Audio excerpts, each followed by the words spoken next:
When characters in movies are shown watching movies themselves, what does it mean? To me, the screen becomes a mirror, one that reflects not just the character's inner world, but our role as viewers. It's a moment where the illusion slips.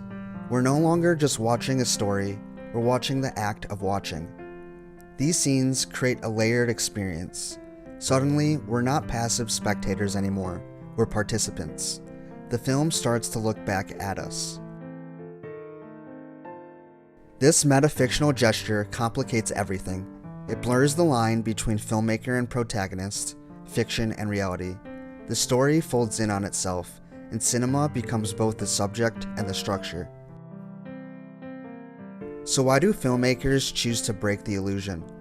What are they really saying about the stories we consume, and the way we consume them? Let's take a closer look. In Spaceballs, Mel Brooks uses meta-cinema, not just for humor, but to shatter the notion of spectatorship, reality, time, and space. When Dark Helmet and his crew pause their journey to watch a VHS copy of Spaceballs, fast-forwarding to now, Brooks collapses the barrier between the viewer and the viewed, forcing the audience to confront the absurdity of their own passive consumption. This moment of self-awareness echoes Laura Mulvey's concept of scopophilia, the love of looking. Brooks further breaks the fourth wall by referencing his own filmography. When the crew searches through a shelf of VHS tapes, titles like Blazing Saddles, Young Frankenstein, and The History of the World appear before they insert Spaceballs into the player. What follows is a surreal loop where the characters watch themselves watching themselves, caught in a spiraling reflection of spectatorship. Mel Brooks isn't just going for laughs, he's critiquing the conventions of cinema and the audience's role within it. As the characters peer into the screen, seemingly aware of being observed, the viewer is pulled into a visual echo chamber, forced to face with their own gaze. Try here. Stop.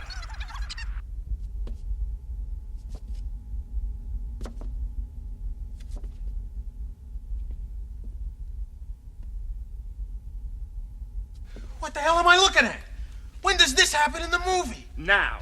You're looking at now, sir. Everything that happens now is happening now. What happened to then? We passed then. When? Just now. We're at now. Go back to then. When? Now. Now? Now. I can't. Why? We missed it. When? Just now. When will then be now? Soon. To further emphasize the illusion and construction of cinema, Spaceballs goes so far as to start selling Spaceballs merchandise within the film, adding yet another layer to this magical, multi-dimensional comedy. Merchandising, where the real money from the movie is made. Spaceballs the t-shirt, Spaceballs the coloring book, Spaceballs the lunchbox, Spaceballs the breakfast cereal, Spaceballs the flamethrower. The kids love this one. In this brilliantly constructed scene, Mel Brooks transforms a Star Wars parody into a sharp moment of metafiction, and one that will be ingrained in the audience's memory forever. What the hell am I looking at? Sir! What? We've identified their location. Where? It's the moon of Vega. Good work. Set a course and prepare for our arrival. When? 1900 hours, By sir. high noon tomorrow, they will be our prisoners. The Purple Rose of Cairo is Woody Allen's most meta and emotionally resonant film. It breaks the illusion of cinema in the most literal way possible, by having a character from a film within a film step off the screen and to the world of the viewer. Jeff Daniels' Tom Baxter doesn't just break the fourth wall, he walks through it. What follows is a surreal, romantic, and at times heartbreaking play on spectatorship and the deep emotional bonds we form with the characters we watch. They take on a life of their own, sometimes more vivid, more comforting, and more dependable than real life. One scene in particular captures the brilliance of this premise.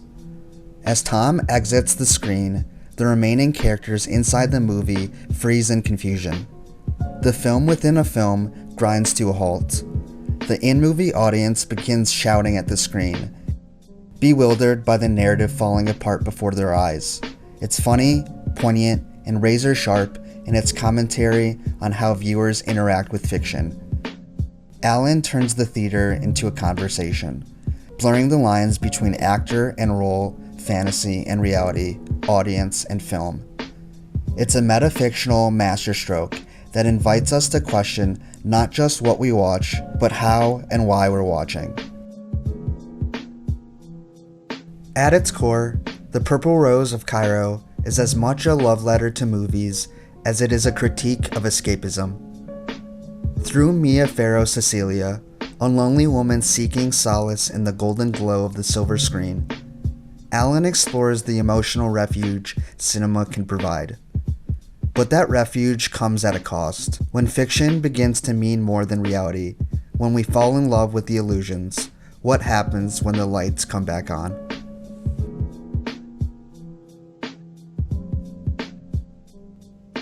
Another notably striking example of characters watching media is seen in Quentin Tarantino's 2019 epic that encapsulates all the notions and nuances of the gaze, spectatorship, and meta-narrative in Once Upon a Time in Hollywood. In the film's most poignant and self-referential moment occurs when Margot Robbie's Sharon Tate slips into a movie theater to watch The Wrecking Crew, a film starring the real Sharon Tate. In this quiet and poetic sequence, Tarantino leans into Mulvey's concept of the pleasure of looking, but he does so with a subversive twist. Instead of positioning Tate as an object of desire for a voyeuristic camera, the film allows her to become both the spectator and spectacle, watching herself with joy, humility, and curiosity.